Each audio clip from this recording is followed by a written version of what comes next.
Nearly 100 years ago, white settlers came to this quiet, unspoiled corner of northwestern USA and discovered the keys to industrial ignition. Lumber was plentiful in old-growth forests. It seemed that there were more trees than they could ever come to use up, and trees could be turned into paper to meet the growing demand from a new urban class of Americans that were fast inhabiting the East Coast in ever-growing numbers. But they needed power to run the engines for their paper mills. A new town began to spring up in Port Angeles. It had been home to indigenous tribespeople, Clallam and Elwha, but change was in the air. Power could be found by damming the river Elwha and causing a lake to build up that would drive the turbine at the Elwha Falls.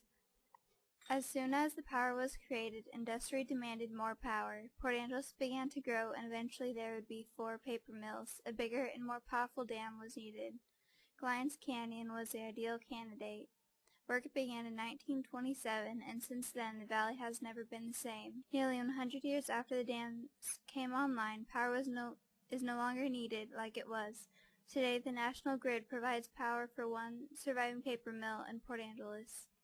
Meanwhile, the National Park Service now owns the dams, and it has been agreed by many informed groups and individuals that the next best thing to do is take the dams down to restore the environment, the valley, and the river to its natural state. The land under the lakes will be replanted with native species, salmon,